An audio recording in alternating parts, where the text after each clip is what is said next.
I am sure we've all been asking a question. It's a question that I not only asked myself in 2014 when I was still working as a doctor and I learned about blockchain. It's a question that myself and our entire team in Singapore, we're 80 people, literally ask ourselves every single day.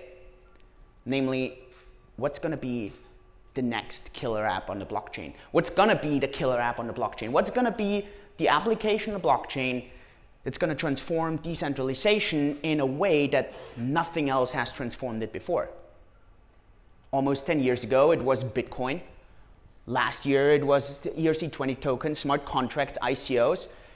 And still today, we all stand here and sit here and think, were these the killer applications, or what could it be? The World Economic Forum predicts that by 2025, 10% of the global GDP, and that's really a lot, we're talking about trillions and trillions of dollars, are going to be stored on blockchains. And I know today we're going to hear about security tokens. We're going to hear about all different kinds of laws of funding methods. I don't think we're going to hear about non-fungible tokens, NFTs, stable coins.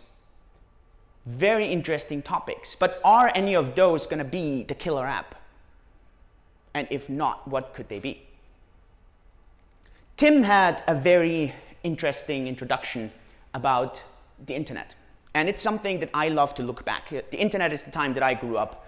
It's a time that I really, really benefited from. I cannot remember a time without the internet. When I went to school, we already had internet. And I cannot really remember much before because I was so young that I could just barely read and write. So computers have been part my entire life. And for me, it's been very normal to understand what these things are and what are the potentials. But have you ever asked what is the killer app of the internet? What made all the money on the internet? Freedom of information, and that's very interesting. The internet allowed to connect information pools. Blockchains allowed to connect pools of trust. And that's what it's really about. And trust can be different things. Trust can be censorship resistance. Trust can be complete transparency of a system. Trust can be open access. It can be a combination, it can be one of those. At the very beginning, and I'm talking about 25 years ago, the major money was made by giving access to the internet. Doesn't that ring a bell to where money is made today in crypto? It's made by exchanges today. They're the most profitable business in the entire ecosystem. It's part of mining. It's the basic infrastructure that makes all the money today. But where are all these exciting businesses today in the internet times that made all this money 20 years ago? Where are the access providers? Are they still the most profitable business today? Are they the killer application that you should be looking at? No, because it's Generation X. Generation X are not computer native. Exactly. So they're stuck in old school tradition. Exactly. They don't trust in the new technology. You're right. So the key point on this is, if you want to build something today and you want to focus on things today, the history doesn't always repeat itself, but it rhymes. So we can learn from how the internet behaved in decentralizing information and rhyme what decentralization of trust could look like. At the moment, I feel a lot of people all around the world focus on the building blocks by thinking one blockchain is going to be the blockchain that's going to rule it all. And we have the Bitcoin maximalists who think Bitcoin is going to dominate everything and Bitcoin is going to be the only blockchain. And we're going to have the Ethereum blockchain people who think only Ethereum. And we're going to have this, we have the same for Neo, for EOS, for all these different types of blockchain. We have people who think a government is going to build a blockchain that's going to be dominated by it all. I don't think that. I think the future is going to lie the same way as the internet does, by connecting these pools of trust, just like the internet connects pools of information. And there's different approaches to that, and we can discuss various things through. We could discuss whether this connection of these blockchains should happen through another blockchain, namely what's called tokenized. Most companies do it this way. They offer a new token, they do an ICO on this new token, and you can buy this token in order to gain access to one blockchain that's the mother blockchain that connects all the other blockchains. It would be comparable to the people who created the TCP/IP protocol that allows to connect intranets to an internet that you had to buy the TCP/IP protocol anytime you wanted to send information from one pool to the other pool. This system would have not succeeded. So to me, I don't want to call it scam, but I'm kind of claiming that these systems are probably not going to work long term. Because they sound great in theory, I'm going to raise money to build another blockchain. But why should everyone in the world, different parties of interest, why should they all work with one single system that should supposed to set the standard? We believe the future needs to be in an open source, non-commercialized product that allows to connect most of the blockchains in the world. And with blockchains, and this is very important, I'm not talking about cryptocurrencies. I'm talking about blockchains with cryptocurrencies among a lot of other use cases. The use case that got me into blockchain was storage of patient data. I used to be a trauma surgeon, and I had every day people come into my hospital or into our hospital that I knew nothing about. And I always dreamed of having a database where I could just access this patient's medical history. Wouldn't that be great? The problem is the risk is way too high. If that database gets hacked, the information is gone, and it's invaluable. It's unbelievably dangerous to have this stored. A blockchain could solve this. And that's what in 2014 got me into this industry. It made me learn cryptography, it made me learn how to code, it made me learn the basics of economics, all things that guide me today in this quest to understand what decentralization is all about. So I'm not talking about cryptocurrencies alone. Cryptocurrencies to me is one part of what it means to connect blockchains. The reason why I think we need to connect blockchains and not create a new blockchain is because every blockchain has upsides and downsides. The strength of a blockchain is that it's so robust, that it's so stable. The downside is that it's so robust, so stable. I'm telling you, the only thing in the world that doesn't change is change itself. And that's the biggest downsides blockchains have. Blockchains need to be agile if they want to stand the test of time. And so far, they haven't stood a very long test of time, 10 years. That's the only one with Bitcoin. It has been updated over and over and over again. And we have discussions on what is the right form of Bitcoin. So I don't believe that we're going to see one single blockchain that's going to be so robust and so innovative and so agile while still being censorship resistant and decentralized to dominate it all. I think we're going to need individual blockchains. They all play their strength. One is going to be a bit slower, another one is going to be faster. One is going to store currency, the other one is going to store real estate, the other one is going to store smart contracts, and another one is going to store maybe an identity or an entire reputation system. And they are going to interact and they are going to communicate. In my opinion, not via a token, but via an open source protocol. And I want to talk to you about basic technical requirements. Don't worry, I'm not going to lose you in those couple of minutes on how this works, but I want to explain to you the basic technical requirements in how this works. And we have released a prototype in July. We're going to open source all of this year so that governments, and we are going to announce a lot of partnerships with governments, with large universities, research universities, large researchers, who all can use this, work on top of this at no cost. We do this because we believe that's where the future is. We don't believe the future is going to lie in one coin, in one blockchain. It's going to lie in the network of that. So how do the basic requirements work? And these requirements, at the moment, apply to over 95% of all the blockchains. And the 5% who do not have these requirements, they could be updated with no problem, and they could have this as well. The basic requirements are so-called hashed time lock contracts, and they are built out of 3 building blocks. And let me briefly explain to you how they work. One of the easiest things to understand is multi-signature. In order to connect the blockchain, you have 2 parties on each blockchain who are willing to exchange trust. And they're willing to exchange trust at an exchange rate. Now, in currencies, this is very easy to understand. We have this with Ethereum and Bitcoin every single day. We have an exchange rate between those two. And what it actually is, it's nothing else than an exchange of trust. But this could be done with an identity blockchain. This could be done with reputation. It doesn't matter. Whatever it is, we could use anything else. So we have 2 parties on each blockchain who are willing to exchange trust. The other thing that happens is they have a so-called hashing function. They create a secret, and they hash information, and the other person can only reveal that if I give that person a secret. And the last thing is something called a time lock. If the transaction or the exchange of trust doesn't happen within a certain time, it just goes back to its original state. 3 very simple functions: a multi-signature function, a hashing function, and a time lock. Now, what does this allow me to do? It allows me to build something like a little rope. Imagine it this way. I stand here, the partner that I want to exchange with stands here. And I put my trust on a fictional rope. This rope is cryptography, and the other partner does this as well. And I start pulling on this rope, my movement moves there, and the other person's moves to me. If I stop moving, the other thing stops moving. I can only move it 180 degrees, and then I take the information of the other party, and the other party is allowed to take my information at the same time. If at any moment we stall and I'm not moving anymore, we have a time lock, and at any time it just goes to its original state, and I get my trust back. It's multi-signature, 2 or more parties have to work together. There's a secret, and that's cryptography that resembles the rope, and there's a time lock where the rope would then disappear. And this allows, in a super trustless manner, to exchange trust without an extra token based on some very fundamental cryptography.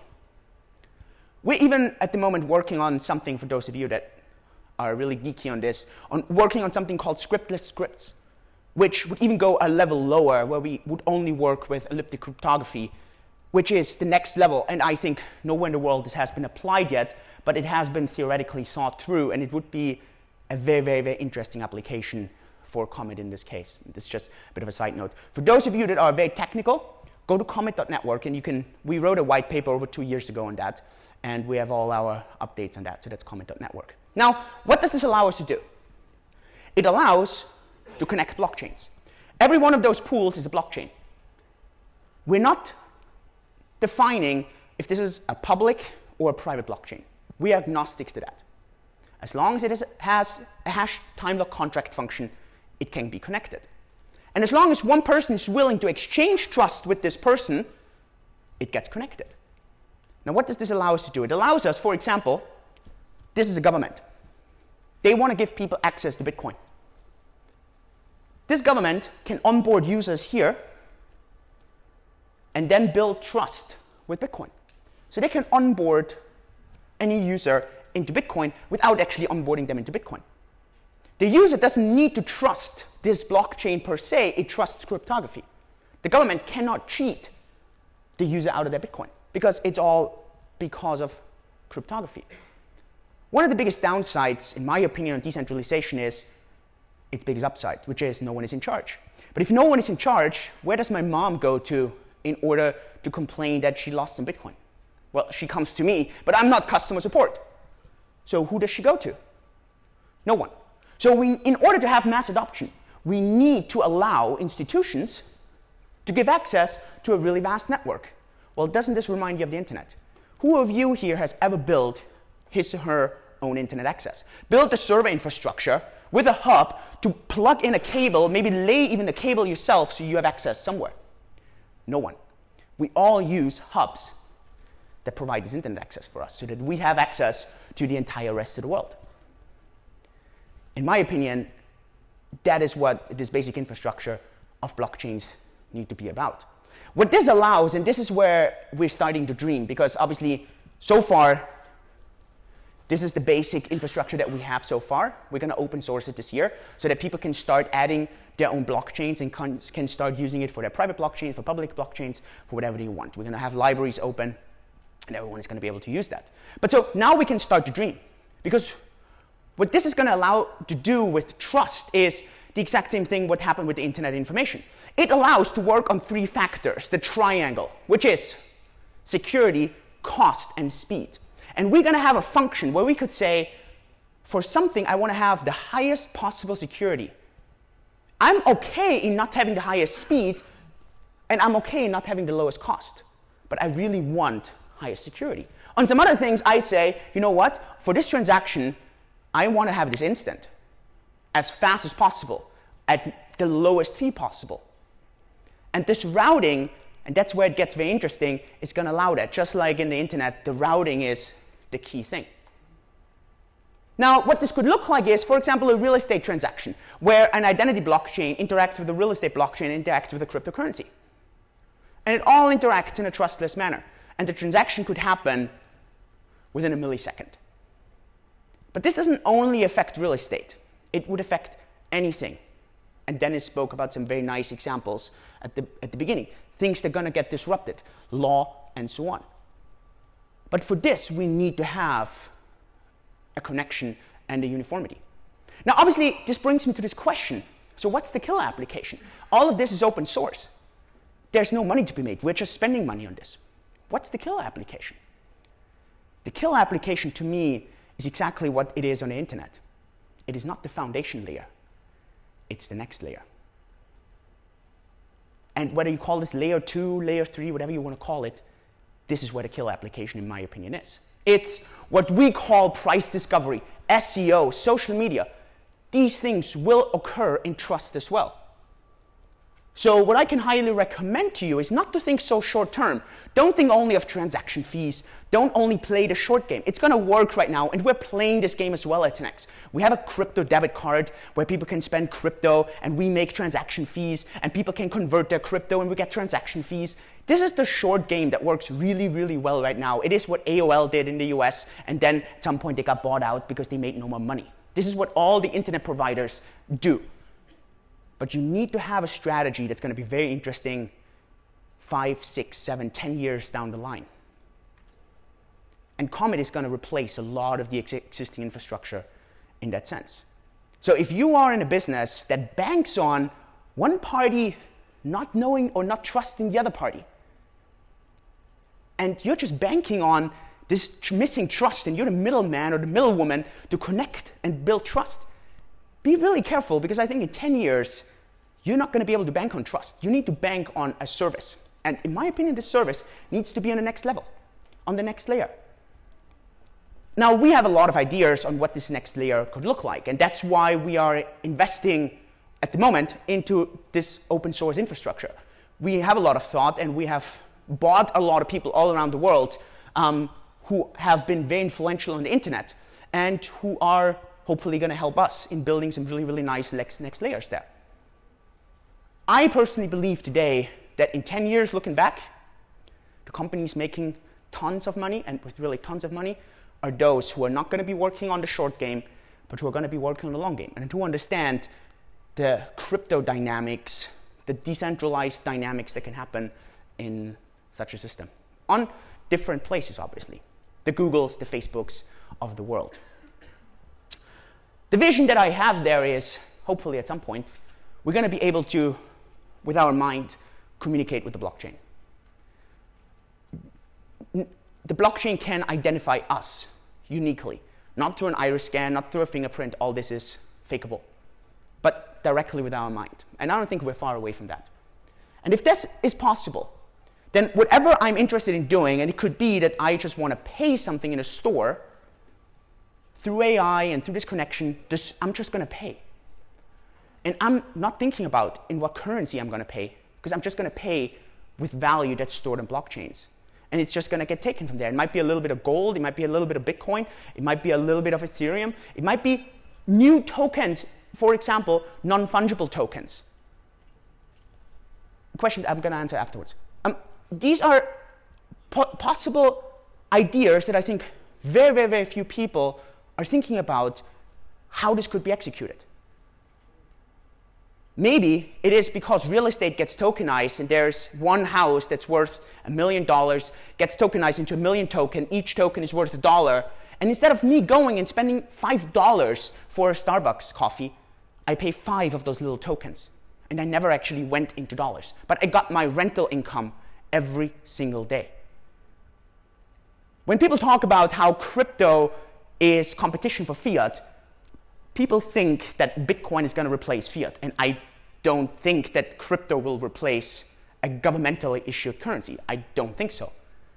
But I really think crypto is a competition to fiat, because there's going to be very little reason for you to hold an actual dollar in your pocket when any asset stored in a blockchain can become the trusted token that you want to exchange for something. So before I go into questions, I just want to inspire you to think about this. Inspire you on, yes, there's a short game, and you should play it. And we're playing it. And if you want to try it out, download our app, 10x.tech, and see what we do in the short game market, making cryptocurrency spendable. But understand that the real money, the killer app, is probably going to be 5, 6, 7 years down the line. And think about the things I'm saying. I don't know that I'm right. I believe I'm right. But no one knows the future, right? But I think this rhymes with what happened on the internet. And that is why I'm firmly of the belief, and that's why we're investing so much time and energy into building this and working on this. If you want to check this out from a technical level, go to comet.network. We have white papers on there. We have updates on there. Like I said, we're going to open source a lot of the libraries this year. You can work with those on your own blockchains, for governments, whatever you want. You can connect and use these tools at no cost. You can even fork those and start building on your own code base if you want to. If you want to use this as a business, we're going to provide tools probably next year that they are really plug and play, so that you can just integrate that even if you have not much technical skill level. Obviously, if you're a developer here, then and you're interested in working on that, let us know. We're looking for people all around the world to work with us on this vision. So I'm very open to questions. If you have any, then I will take those, and I'm going to say thank you. Thank you.